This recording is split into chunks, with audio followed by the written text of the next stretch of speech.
welcome again to Paul Diamond.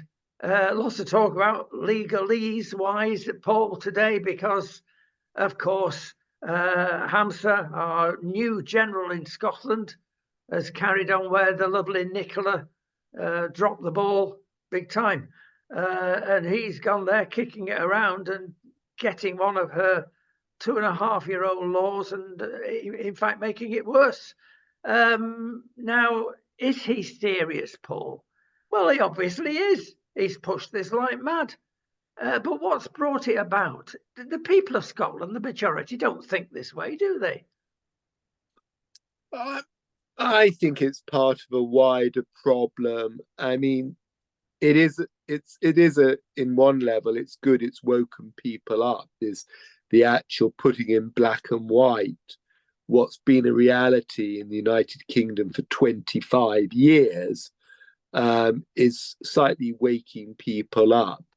And it's part of a worldwide pattern. Ireland has done a similar hate speech act. Canada has done a similar hate speech act. Scotland has now done it. United Kingdom's had a soft one, but on the same line for 25 years, since about the early 2001, etc. So and the American First Amendment is so weakened. It used to be almost an impossible thing to break the US First Amendment. But now we're in situations where there is, free speech is coming to an end in the Western world. There are multiple, no doubt, reasons for it. Some are founded in rationality, that there's a new development in human rights law. I could develop that right through to the societies are so diverse. In fact, it's not our strengths, it's our weakness, and we need to have very powerful laws to stop ethnic conflict, right through to the conspiracy theories of new world orders and free speech must go. Whatever the truth is on it, free speech is coming to an end. But there's nothing new on that. One of my very early cases was in the early 2000s. I was one of the early barristers to specialize in hate crimes. And so we had hate crimes. They were always undefined. Nobody knew what they meant. No one could define them, including the government. It's what the government of the day wanted to stop people saying. And it's always been like that. And they always used to justify it. Hate is such a high threshold. Oh, you would never cross the hate threshold. And of course, they immediately prosecute everybody for everything they don't like. And I've been involved in this game a very long time. I was involved in the early countries that introduced it in the late 90s. Holland introduced their first hate crime in the late 1990s. And the first person to be prosecuted was a Christian MP in Holland who made some anti-homosexual comments. Then Sweden passed a similar hate crime and law, and this was directed at skinheads and the yobbos and the people who attack the minorities. And the first person to be prosecuted was a pastor called Acker Green. He did test it to the limits. He provocatively gave a sermon where he gave some very strong language, which I'm not probably best not to repeat in this era, but you could say it in that era, if I could put it that way, in the early 2000s. But he went all the way up to the Swedish Supreme Court.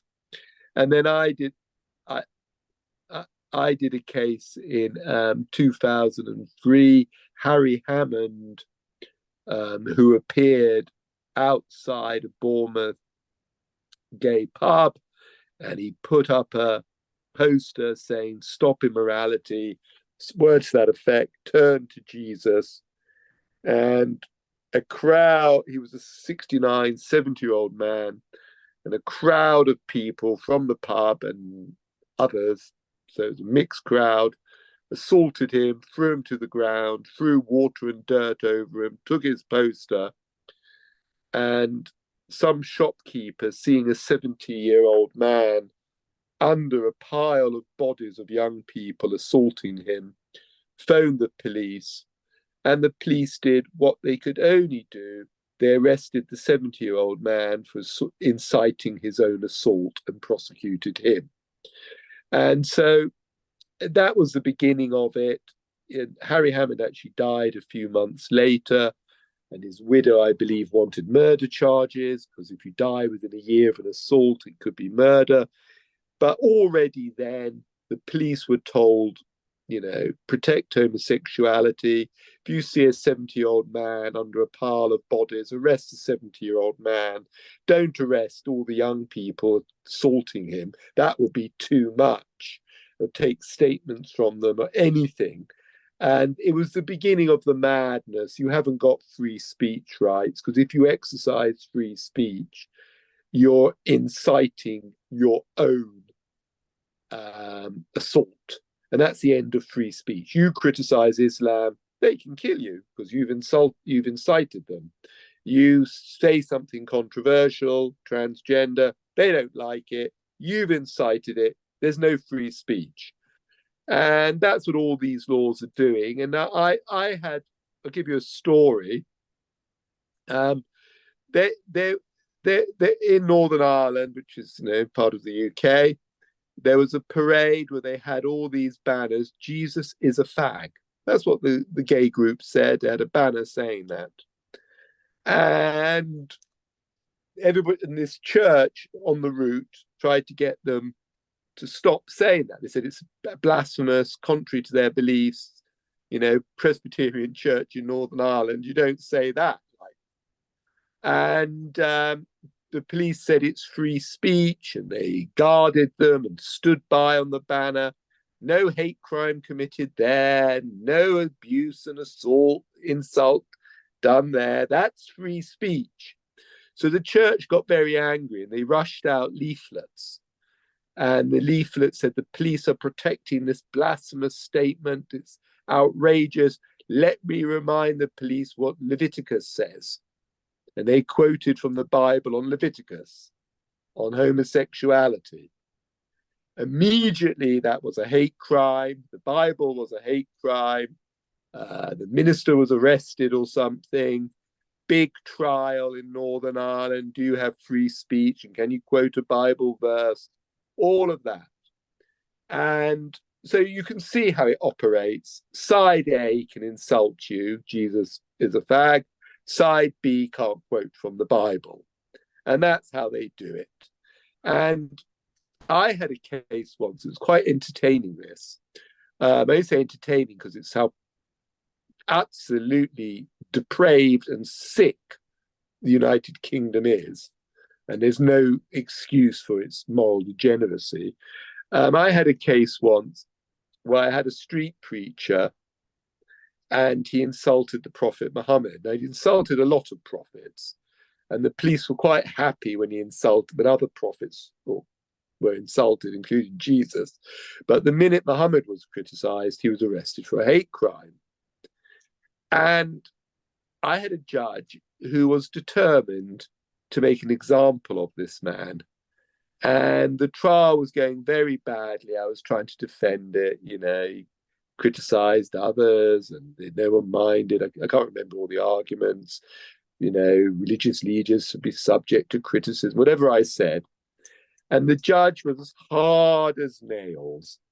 2 days, hard as nail. I made no progress.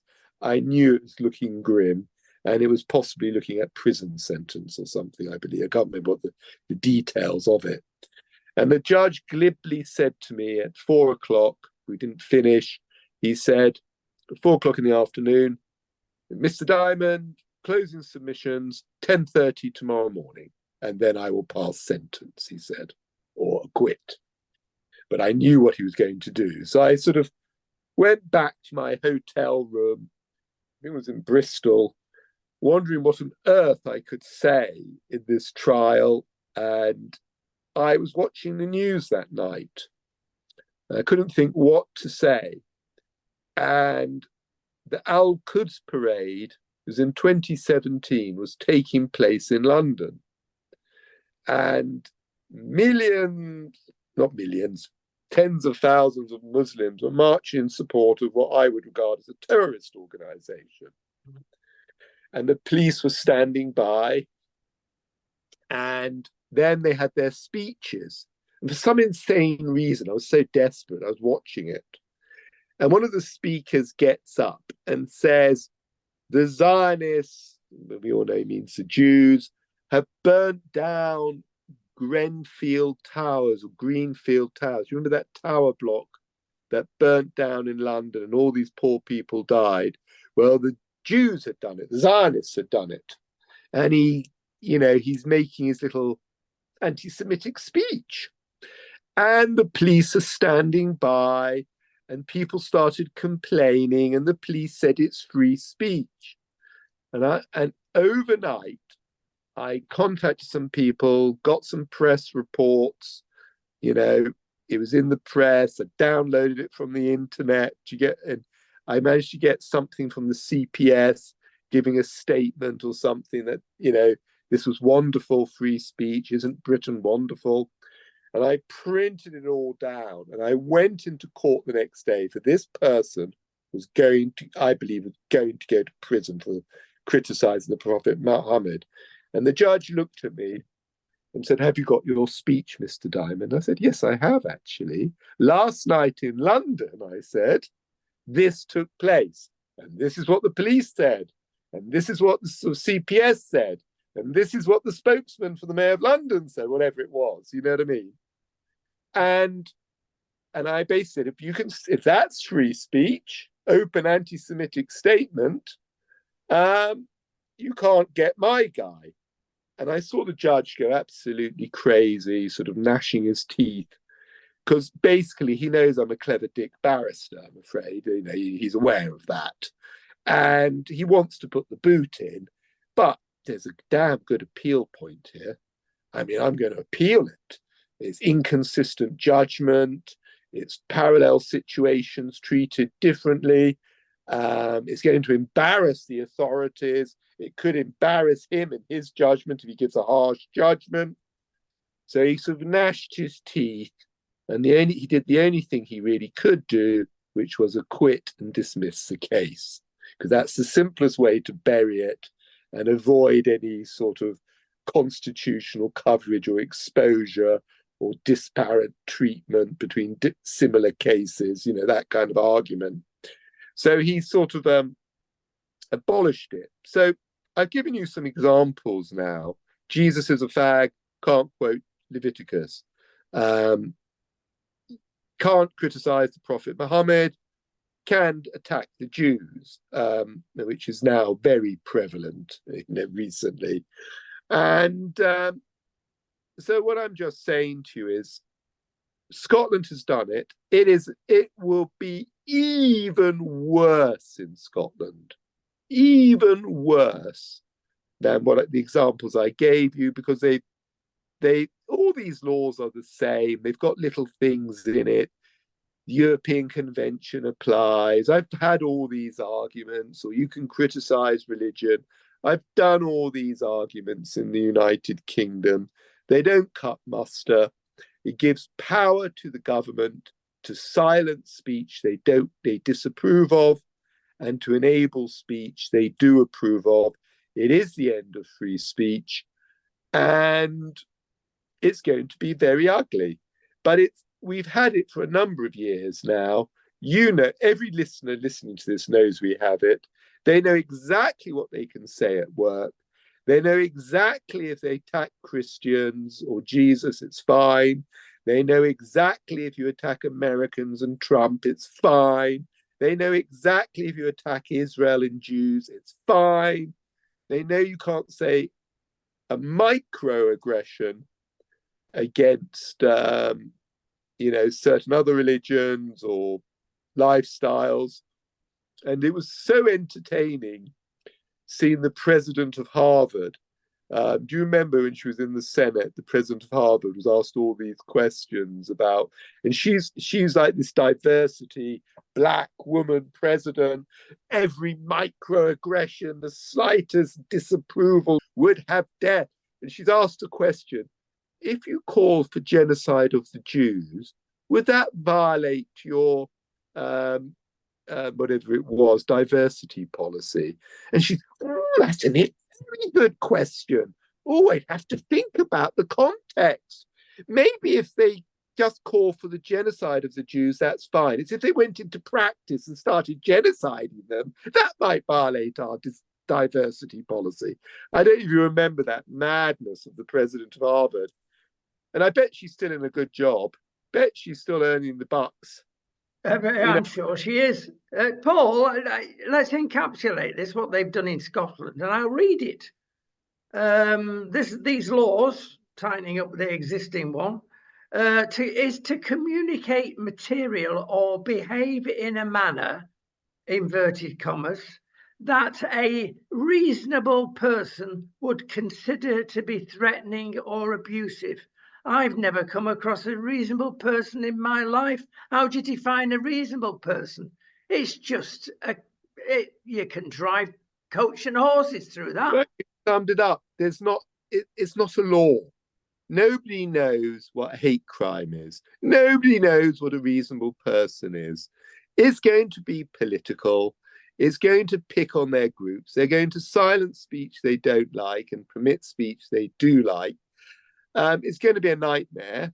And I used to call, if I ever became an MP, you have to encourage the good Lord to make me an MP.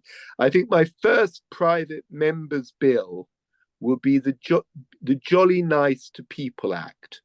And I'll introduce it, and it'll say, first, like section 1, everybody has to be jolly nice to everybody else. Section 2 will be, if you're not jolly nice to everybody, you get 7 years in prison. It's be a 2-line act. And then I'm waiting for the question, how do we define jolly nice? And I'll say, well, we leave that to the courts.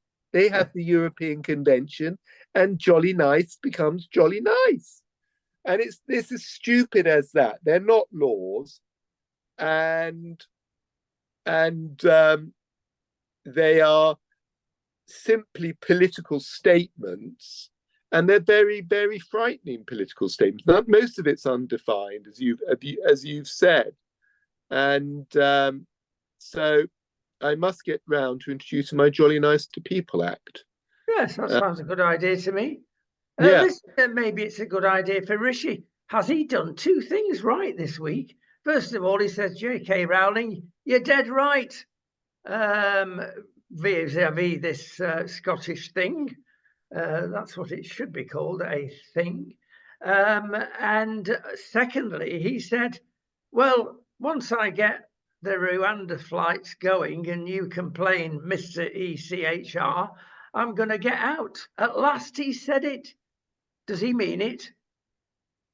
Well, how come he seems to be having no impact on anyone? I'm asking you, Rodney. He has no impact on anyone.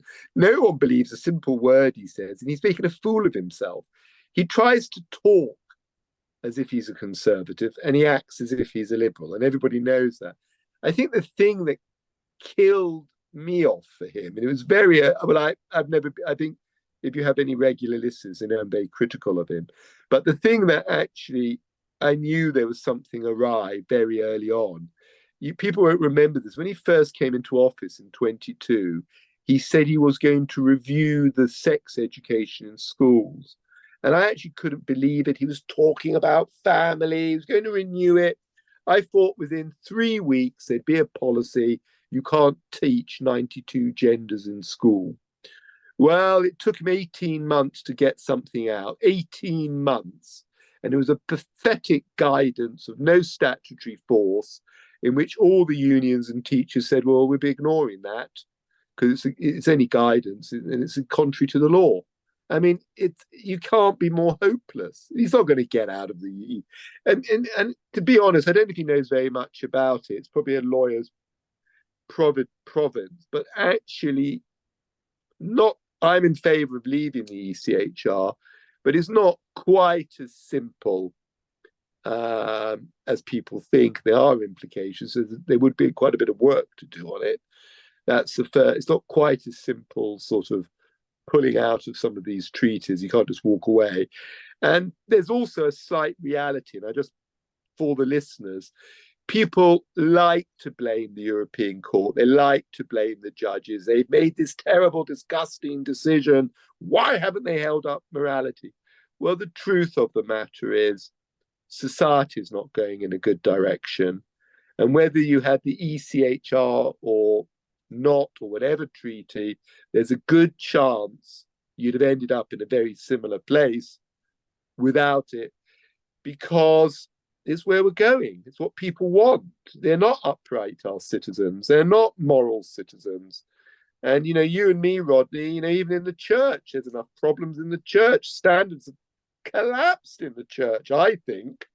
And I think when I was a young man in the church, the uprightness of the leadership and, the financial probity of everybody, I mean, I don't feel that in the modern church. You know what I mean? No, indeed. Paul, I've got a story for you, and it comes from an employment tribunal, and this case has been going on for nearly 7 years now. And I want your comments about it. I say a story, it's a true story. There's a female head teacher, Mrs. O'Shea. Don't know whether you come across this case. And a Mr. Pashauli, I probably pronounced that wrongly, from the east of Europe, Croatia. And he was employed as a teaching assistant at the school. And she had the glad eye towards him, apparently, and she used to send him emails. Dear Mr. Papash, can you do this? And followed it by an X, a kiss in the email. Not a very clever way of behaving. And on one or two occasions, she actually called him a fit piece. Young man, 20 years her junior, and he got round the staff room and everyone was having a good giggle. Oh, she fancies you. Until the day he decided he wanted to skip the last 2 weeks of term, wanted to go back to Croatia to his mum and dad for a holiday. And she said, no, you can't leave it before the end of term. Wait. Well, he didn't. He phoned in, oh, I've got COVID. Well, of course he didn't. But he skipped off to Croatia. And when he came back, she says, right, we're going to have some disciplinary things here against you.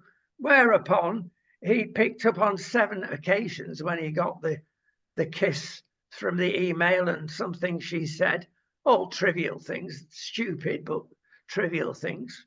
Of course, the employment tribunal was called in and they ordered him to receive £9,300 in compensation.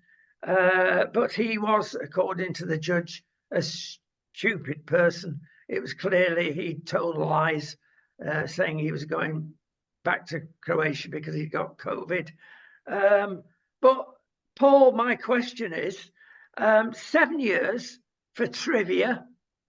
Have we not got too much justice, inverted commas, too many courts that should not be attending to trivia?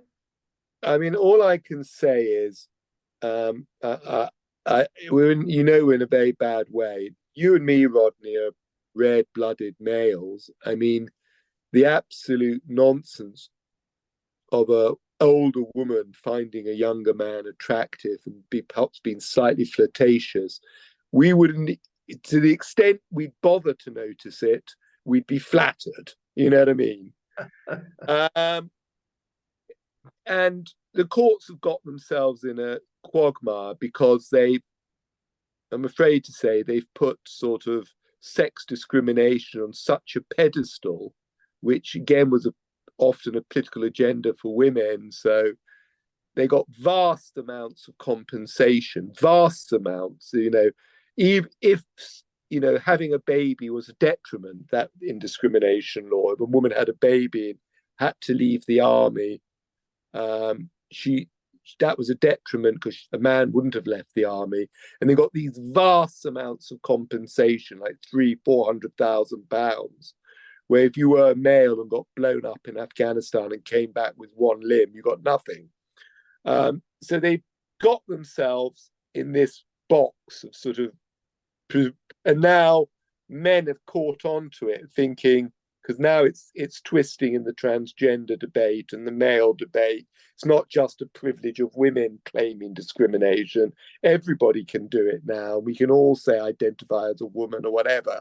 And the women don't like it all of a sudden, actually. They're now realizing they had a privileged place. And so the courts have said, well, we gave 10,000 last week to Jenny, I don't know, because a man said she was a good looker and tried to touch her. You know what I mean? We gave 10,000 for that, so we're going to have to give 9,000 for this. That's what the court is thinking. We can't, have any common sense anymore that men like women or women like men. That's just too much common sense. If they said that, they'd be appealed and disciplined. How dare you say it's okay in the workplace to say you look fit?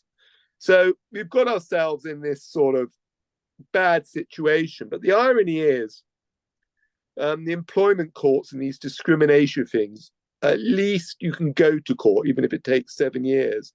But for most citizens in England who have a real case, they've lost something of great importance in a contract, or even bought something dud, they find themselves absolutely helpless. They've got no money. They're often taking on the government or a big corporation that sells lots of washing machines or does these huge contracts. And they've got teams of lawyers threatening you, bullying you, hearing after hearing, exhausting you and threatening you with costs.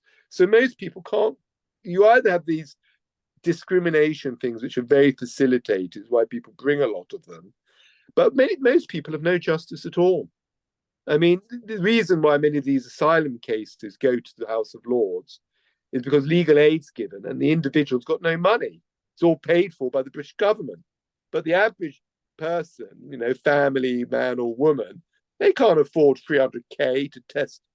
They have to say it's a write-off. I have to lose it. I have to live with the injustice. So the system is really in a bad way in England. It's not in good shape in terms of justice. I'm not exact, and I think again we're back again. Probably, I mean, some of the laws say the judges don't have to put up with this; they can cut through it. But they're scared like everybody else. Everybody's scared, and no one wants to take a jump. And most people have a fairly low price. So it doesn't. You know what I mean? Most people go along. They don't, lose their. They don't lose their job. Is way too often. Lose the firm holiday venture probably enough to put them off. Doing anything. So we're not in great shape. I don't know what the answer is. And I think there are some good people. And my experience is as a lawyer that the good people get hurt very badly. They stand on people and they get hurt badly. So finally, Paul, yeah. Finally, Paul, we've got a situation for lighter sentences in the United Kingdom for underprivileged people. So if you've been brought up in a very poor household or your brother's a criminal, you've had to follow what he says and therefore you should receive a lighter sentence. Go along with that, do you? Well, I mean, the truth of the matter is, you want to know the truth, the judges do that anyway. I mean, you do it if you were a judge. You've got, if you've got a white collar crime, someone went to Oxford and he swiped 500,000 quid on a swap, and you've got some stupid kid who's probably hungry, stealing food, you as a judge do common sense every day. But this is a social Marxist social engineering. So you don't have to have the right grades to get into Cambridge anymore. Provided you're not a Jew, just fine if you're an ethnic minority. For God's sake, if you're a Jew, you're far too intelligent anyway. We're not going to give you a place. That might upset sort of, the Islamists. So we've got all this nonsense anyway. And of course, it's highly dangerous. If you go back to the great lawgiver, if we call it like that, that's Moses. And Moses set up, on the advice of his father-in-law, the first courts and judicial systems with appeals. And the judge was told never to show any favor to wealth or class or poverty. They had to apply the law with strict neutrality, not to men, but to God. And there was an appeal structure. I think he said there were those over 10, those over 1,000, those over tens of thousands. And then if it really couldn't be solved, Moses would have to deal with it. And that is the beginning of the rule of law. And it isn't, nowhere does God say, I think we all know that, you can kill someone or steal because life's been nasty to you. And that's just not on the equation. But I mean, the reality is it's always been taken into account, and the truth is crime, most judges would take a crime of violence more seriously, or entry into someone's home more seriously than something perhaps happening in a large supermarket. Not because the law's any different, but people work on a common sense basis. Having someone in your home would be absolutely terrifying. But again, once you put it in writing, once you put something stupid in writing like hate crime, it's just all politics now, and everybody knows what's going to happen, and be one law for the white people, dare I say it, and one law for the non-white people. That's where it's heading. That's what they mean, isn't it? I don't know. The ultimate, I suppose so. But slow justice is no justice. We've just talked about that with the previous case. Justice that is not of equitable nature. Now, going back to this last subject, the crime is equal, whether you be rich, poor, privileged or underprivileged. Then the judge comes along and judges, which he's employed to do. So does that mean, in one sense, what he's doing is giving that guy a chance to repent of his sin? Well, this will probably alarm people. My experiences of the courts, it's full of human beings. So this sort of dream of justice, there's been some very harsh judges that I feel have treated people very harshly. They've gone to prison when they would have benefited from a leniency, and it was something that was out of character. I've seen other judges who are probably too lenient, and we all read about them. They're trying to sort of avoid, it costs 80,000 quid a year to put someone behind bars. It's cheaper sending them to Eton than sort of sending them to prison. So a lot of judges are trying to avoid that. So it's a mixed bag with the judges, and they're good and bad. And I think you have to bear in mind they are trying. But what you don't want is political judges. So you don't want judges appointed because they're women or of an ethnic minority. You want people appointed of integrity and uprightness who apply the law. And you want them in turn to apply the law neutrally. So we recently had this sort of Westminster magistrate who's very notorious, and he is from an ethnic minority, and he's absolutely brutal on hate crimes, and anybody does the slightest racial joke, even private conversation between policemen, they're punished severely, almost to prison. And then, of course, he has a case of a Palestinian demonstration with protesters having paragliders on their backs they just got carried away, and he released them, and that's exactly the kind of judge you don't want. He's appointed for the wrong reasons, and he's applying justice according to unknown criteria, and it's a very, very, very dangerous state we're in. I mean, I actually wonder if a straight, upright person would be appointed nowadays, whatever their background is. They wouldn't want someone who'd apply the law straight. I'm said that was our last item, but it's not, because literally breaking news is, and it's come from a good source, several good sources, is about what's going on in our prisons, that Islamism has taken over, if not the whole prison, several wings, and the prison officers don't say boo to a goose. Is that true? Yeah, it is true, and the governors have allowed it. The governors have allowed it for years. I used to do lots of cases on prisoners wanting to go to church and Christian groups wanting to let them in. There were lots of cases of it. One prison wouldn't allow a Christian group to develop because they'd criticized homosexuality. When you try to explain to them other religions have the same beliefs, they won't have it. Another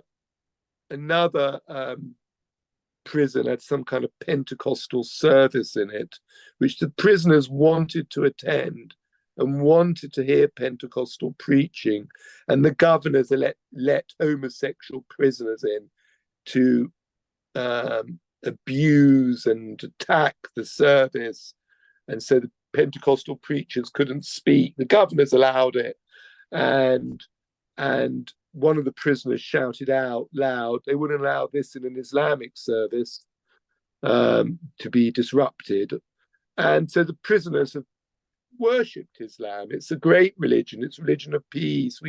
They can do whatever they want. Christianity, it was, it's a naked world in a prison. You got to be protected. If the Christian camp is probably weak anyway and pathetic, as we know, but if it's being trashed as well, while the other one is powerful and allowed to be powerful, yeah, I mean, it doesn't surprise me they're taking over. And when I did these cases many years ago, the prisoners would say that to me.